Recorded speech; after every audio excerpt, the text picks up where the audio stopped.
Olá, estou iniciando hoje uma série de mensagens onde abordarei os mais diversos assuntos sobre o mundo espiritual. Espero que você goste. Seja bem-vindo ao programa Reflexões.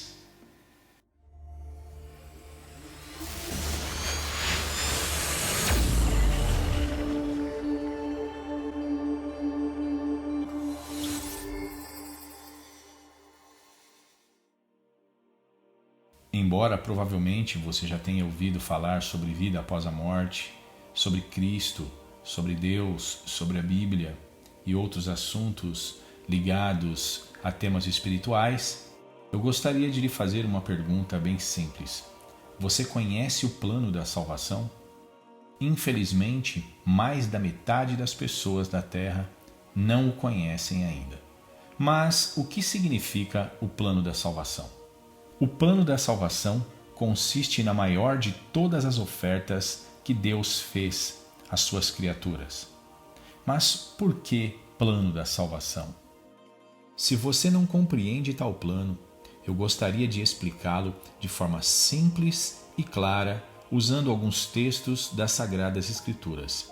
Inicialmente, eu vou ler para você o texto de Romanos capítulo 3, versículo 23, onde diz: porque todos pecaram e destituídos estão da glória de Deus. O texto faz uma afirmação bastante enfática. Todos pecaram. Eu pergunto para você, você já pecou? Você já mentiu alguma vez? Já teve algum pensamento impuro? Já falou alguma palavra que magoou o seu semelhante? Com certeza, não só você, mas como o texto diz, todos pecaram. Todos nós, num determinado ponto de nossas vidas, nos desviamos, dando as costas a Deus, agindo de forma completamente contrária à sua vontade. Então, esse texto faz uma afirmação verídica, verdadeira. Todos nós pecamos, mas o fato de nós termos pecado gerou, segundo o texto, uma consequência. Qual consequência é essa? O afastamento da glória de Deus. Tal afastamento, na Bíblia, é sinônimo de morte eterna. A morte eterna não é como a morte física, onde o homem é desconectado de seu corpo, mas é o afastamento definitivo da presença de Deus. Ainda aqui em Romanos, no capítulo 6, versículo 23, nós vemos uma explanação um pouco mais profunda sobre o que eu estou dizendo. Leia comigo. Porque o salário do pecado é a morte, mas o dom gratuito de Deus é a vida eterna por Cristo Jesus, nosso Senhor. Este versículo complementa o texto anterior, dizendo que o salário do pecado é a morte.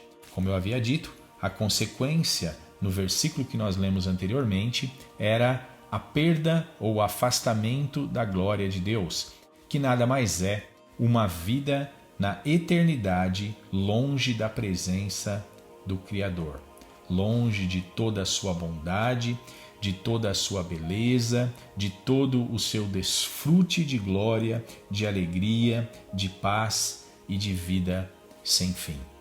Aqui nós vemos também dentro desse contexto o plano da salvação sendo oferecido ao homem, porque o texto diz, mas ou porém o dom gratuito de Deus é a vida eterna por Cristo Jesus, nosso Senhor. O que seria dom gratuito? Algo que veio do céu em forma de presente. Ninguém precisa de pagar nenhum centavo para adquiri-lo. O texto é enfático em dizer que este dom, esta oferta da parte de Deus, é a vida eterna que vem por meio de Jesus Cristo. Há um outro texto maravilhoso que resume bem o plano da salvação, que está em João capítulo 3, versículo 16. Eu gostaria de lê-lo para você. Porque Deus amou o mundo de tal maneira que deu o seu Filho unigênito, para que todo aquele que nele crê não pereça, mas tenha a vida eterna. Veja que este texto, de forma magnífica, nos revela o plano da salvação ao homem decaído em seus pecados. O texto está impermeado por uma revelação profunda, maravilhosa e terrível ao mesmo tempo. Por que eu digo isso? Porque ele afirma que o amor de Deus é um amor tão avassalador, é um amor tão poderoso, que esteve disposto a dar o seu próprio Filho em sacrifício para nos abrir a porta da oportunidade do perdão. Por isso o texto diz: para que todo aquele que vier a crer no Filho de Deus, que é Jesus Cristo, não venha a perecer, mas tenha a vida eterna. Perecer é novamente algo relacionado a estar vivendo a eternidade, passando a eternidade longe de Deus. Você está compreendendo o que você está ouvindo? Fazendo uma breve recapitulação. Primeiro, todos nós pecamos e por isso fomos afastados da glória de Deus.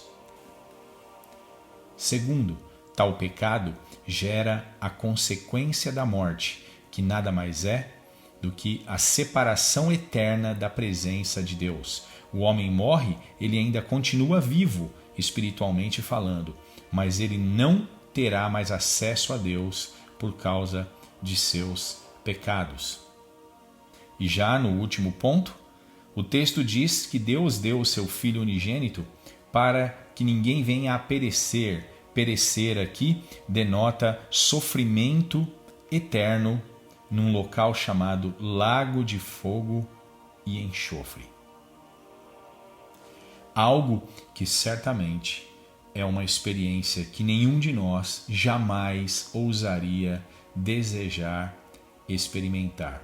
No entanto, milhões de pessoas partem desta vida e acabam sendo reservadas no inferno para o dia do juízo, onde serão lançadas para todo sempre, longe de Deus, num sofrimentos e agruras indescritíveis de dor, de pensamentos e de pesares, de arrependimento, por não terem recebido Jesus Cristo como Senhor de suas vidas. É algo terrível. No entanto, todos os textos demonstram de forma clara que Deus anseia não nos ver condenados ou longe dele.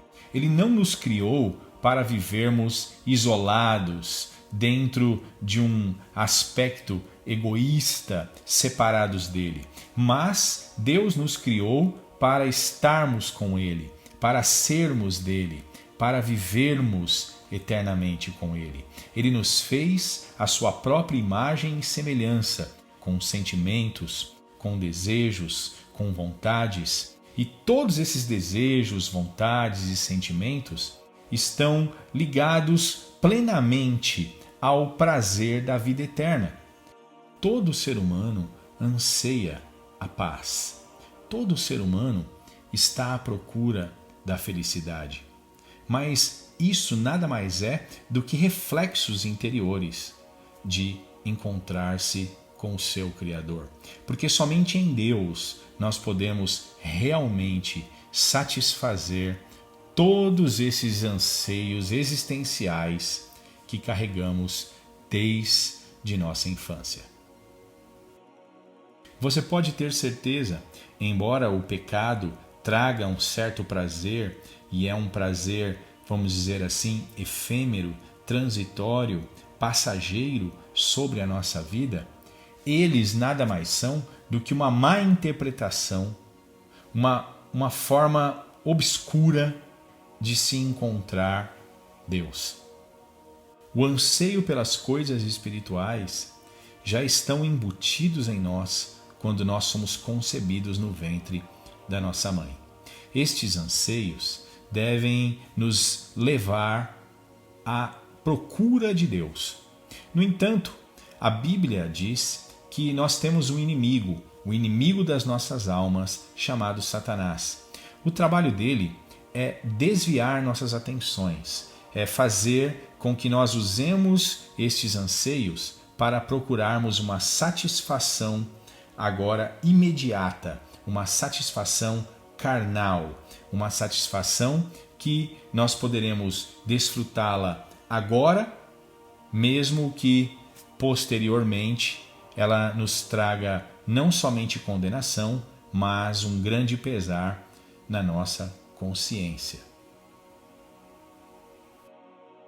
Desta forma, quando começamos a compreender as coisas da vida, o inimigo nos oferece satisfações momentâneas para desviar nossa atenção do verdadeiro foco, da verdadeira realidade pelo qual nós viemos à existência, que nada mais é servirmos e adorarmos a Deus. Assim, o homem, como numa verdadeira bola de neve, vai construindo uma muralha chamada pecado entre ele e o seu Criador, dando ouvidos às tentações do maligno e perdendo a sua capacidade de discernir as coisas que realmente têm importância para a sua vida. Por isso muitos entram nas drogas, por isso muitos seguem o caminho da prostituição, outros acabam se entregando completamente ao trabalho, à busca pela idealização financeira, pela realização do status perante a sociedade. E assim, todos esses caminhos vão sendo apresentados para que o homem dê as costas ao único e verdadeiro caminho que pode levá-lo à vida eterna, que é Jesus Cristo, o nosso Salvador. Entendamos, amados, quando o texto diz que Deus enviou seu Filho a este mundo para morrer pelos nossos pecados, Deus estava tentando chamar a nossa atenção, ou tirar a nossa atenção das coisas deste mundo e nos atrair a atenção para as coisas celestes. É a partir do momento em que o homem começa a se interessar pelas coisas espirituais, no que diz respeito à vida, à morte e à ressurreição de Jesus Cristo, que o plano da salvação começa então a florescer em seu coração. Para que este plano se inicie e seja eficaz na vida de um pecador, é necessário que ele se arrependa de seus pecados e creia no sacrifício de Jesus Cristo. Este sacrifício é um sacrifício de substituição. Ele, como justo, veio para pagar os pecados dos injustos que viessem a crer nele. Aí eu lhe faço algumas perguntas simples para que você reflita sobre o assunto proposto. Primeiro, se você já pecou, então você se enquadra dentro daqueles que estão afastados da glória de Deus e que só lhes resta agora a condenação eterna. Segundo, se você está ouvindo o plano da salvação, é porque Deus está tentando chamar a sua atenção para a revelação da sua palavra, que diz que ele deu o seu Filho unigênito para salvar todo aquele que nele crer. Terceiro, tal plano da salvação só pode entrar em vigor a partir do momento em que o homem crer em Jesus Cristo, Filho de Deus. Quarto, quando o homem crê em Jesus Cristo, ele o faz com um coração arrependido de seu passado, de seus pecados. Então ele os confessa diante de Deus para obter a salvação. Quinto, após o arrependimento e o recebimento do plano da salvação, o homem volta a estar restituído da glória de Deus. É a partir deste exato momento em que ele pode deitar a sua cabeça no travesseiro e dormir em paz, porque garantida está, quando ele partir deste mundo, a sua entrada no reino dos céus. Você entendeu o plano da salvação? Você compreende agora o quanto Deus lhe ama? O quanto Deus se importa com você? Você compreende agora que a sua vida não é um acaso, mas há um propósito na sua existência? Você foi criado por Deus e para Deus, para viver eternamente ao lado dele. Eu encerro essa reflexão de hoje lhe fazendo um convite. Você compreendeu a mensagem? Você reconhece que é pecador? Você gostaria de receber o plano da salvação gratuitamente por meio de sua fé em Jesus Cristo? Você acredita que Jesus Cristo morreu pelos seus pecados e ressuscitou ao terceiro dia para lhe trazer vida eterna? Se você acredita nisso, eu gostaria que você fizesse uma oração neste momento comigo, entregando a sua vida ao Criador. E após esta oração, acredite, o Espírito de Deus virá sobre você e lhe dará as instruções necessárias por meio da sua leitura nas Escrituras de como você deve agir a cada dia em sua vida. Feche os seus olhos e ore comigo, caso você tenha interesse em receber tal plano da parte de Deus. Pai Santo, no nome de Jesus, eu reconheço que sou um pecador. Reconheço que meus pecados exigem um salário que é o salário da morte, que é o salário da separação eterna de Ti. Porém, Senhor, ao ouvir o plano maravilhoso da salvação, eu compreendi o Teu amor por mim. E eu não quero perder a oportunidade de habitar para sempre ao Teu lado, quando deste mundo partir. Por isso, eu afirmo agora diante de Ti e dos anjos que eu creio no plano do sacrifício de Jesus Cristo para salvar-me dos meus pecados. Por isso eu entrego a minha vida em Tuas mãos e Te peço que envie o Espírito Santo sobre mim para dirigir os meus passos, para me dar as diretrizes do que eu devo fazer daqui para frente. Assim eu oro, crendo plenamente na morte e na ressurreição de Jesus Cristo. Amém. Se você assim orou, crendo de todo o teu coração, saiba que o plano da salvação, a partir deste momento, se torna eficaz sobre a sua vida. O sangue de Jesus, que foi derramado há 2000 anos atrás, te purificará de todos os teus pecados e o teu nome já foi então escrito a partir do instante que você confessou a Cristo. Sim, o teu nome está escrito no livro da vida. Quando você partir deste mundo, você pode ter certeza que você ouvirá da boca do próprio Deus o seu nome, dizendo: Venha até mim, Filho bendito. Espero que a partir de agora você venha a ter contato com a Bíblia Sagrada, lendo as Escrituras, pedindo iluminação ao Espírito Santo para que ele te ajude a dirigir os seus passos neste mundo. E você pode ter certeza absoluta e dormir em paz de que a sua alma está muito bem guardada agora nas mãos do Deus Todo-Poderoso. Porque antes você estava longe, mas agora você foi atraído pela graça de Jesus Cristo. Que Deus Pai, que o Filho e o Espírito Santo possa lhe abençoar e até o nosso próximo programa, Reflexões, se Deus assim permitir. Deus lhe abençoe no nome de Jesus.